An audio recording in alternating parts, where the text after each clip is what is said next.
the wrong impression about hell, especially right now in the last days. Kaya sabi ko, it's probably kinalakihan or hindi man lang nag-aral or hindi interesado.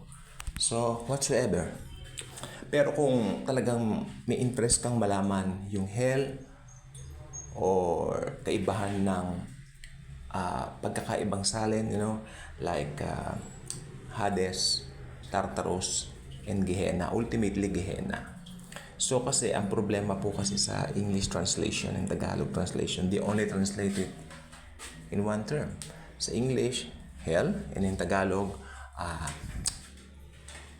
impyerno.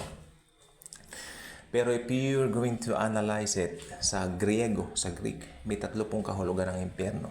Meron po siyang Hades, Tartarus, and yung ultimately na magiging kalagayan ng mga tao, paglalagyan sa mga taong unbelievers, Gehenna, together with Satan, all the other wicked people, demons and all that, all kinds of from Tartarus, I think they will be thrown there also in the last days. So ito pong gusto ko po sabihin sa inyo po, ito pong mga wrong impression regarding hell. Hindi po natin pag-aaralan yung tatlong klase ngayon ng hell or tatlong salin, no? Ilang beses ko na po nagawa ng vlog. Ang tingnan po natin mismo yung konsepto ng impyerno. I once conducted a Bible study. So we invited a lot of people in all kinds of walk. They go. At mababait naman po sila. Interesado po sila. They're very interested. So, the very first thing I asked, ito po, sino ang hari sa impyerno? Sigawan. And una, si Lucifer. Kanya. Uy, talaga po, tito ako. May edad na po. Tito, pakibanggit po. Ano pong itsura ni Lucifer? Yung pagkakaalam ko. Yun agad ang sabi niya eh. Sumigaw agad siya. Si Lucifer. And then when I ask, ano pong anyo ni Lucifer? Pakibanggit naman po. Sa pagkakaalam ko, kaagad niya. Ibig sabihin, meron hearsay. No? Meron nagsabi. Parang yun ang sabi ko nga po kanina sa opening na ito po ay talagang dahil nakabulatan lang, dahil ito po yung turo na madalas na naririnig natin while growing, right?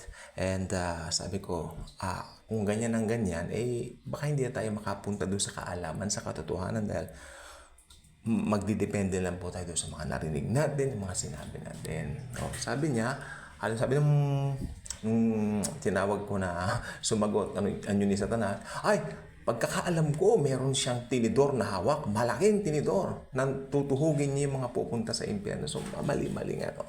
But you know what? He sincerely believed that. Not until I told him, si Satanas mismo wala pa sa impyerno. Nagulat sila. Sabi ko, si Satanas at lahat ng fallen angels nandito po sa lupa. Dahil dito po sila naghahasik ng kalagiman, lagim, nag-aanyo ng mga namatay na tao.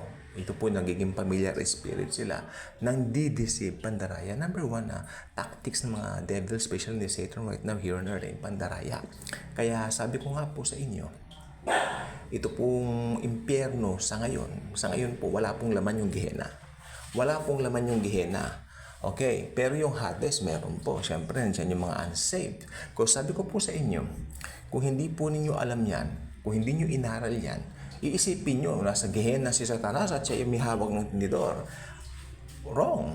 Hindi po ganon.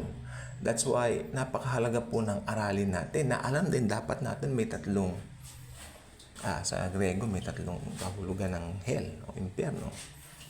Di ba? Hindi yung isinalin mo lang, impyerno. Beto na nga. Actually, tinatawag din itong Sheol. Paano yan? Yung Sheol, yung tapunan ng mga basura nung Old Testament time. So, sa Old Testament. Pero we're talking about the New Testament. That's why sa wikang Greek po tayo nagdidepende.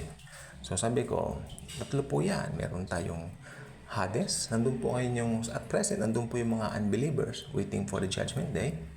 I don't think they know what would be the fate like pagdating ng araw. And then, andun po yung Tartarus, tinapon po rito majority, I'm not saying all, but at least majority of all the fallen angels na sumama at nakirebelde kay Satan sa Diyos, no? At pinakahuli yung Gehenna. Ito yung bakante. Ito yung bakante. Kasi may nagsasabi po minsan, bakante pa ang impyerno, bakante ang impyerno. So, while tama, kalahati mali. Kasi, 3 nga po ang salin ng impyerno eh. Di ba? Sabi ko nga po, Hades, Tartarus, Gehenna. Yung Gehenna ang bakante. Kaya tama rin naman siya. Kasi ang Gehenna, naisasalin din naman siya bilang impyerno. O yun po, hell in English. So, ito pong pangyayaring ito na marami tayong nakikita maling impression na si Satan may hawak na fork. But sa dami na pwedeng hawakan fork, may buntot daw.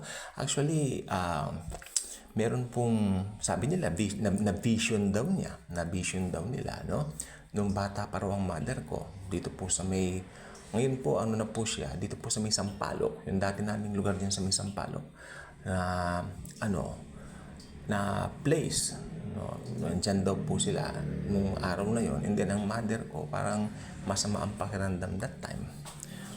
Nagpunta siya ng UST hospital, pero walang makita yung mga doctors during that time sa UST hospital. Umuwi uli siya. Then nagkaroon siya ng parang vision. Sabi ng mother ko, oo, nakita ko si Satanas may sungay, may tinidor at may buntot. Naglakad daw dun sa street na yan ng Sampaloc. Vision niya. Kasi siguro yun ang perception ng mother ko. Pero nung nalaman din ng mother yung katotohanan, familiar spirit yun. Ginaya niya yung anyong ganon. Pero hindi po ganon mga demonyo. Maniwala po kayo. Ang mga demonyo po, parang spiritual being po yung mga yan. Hindi po ganon na may sungay. No. Actually, si Satanas po may itsura po si Satanas. Kaya nung nalaman ng mother ko, may gusto manlin lang sa akin that time. Talagang nakita po niya.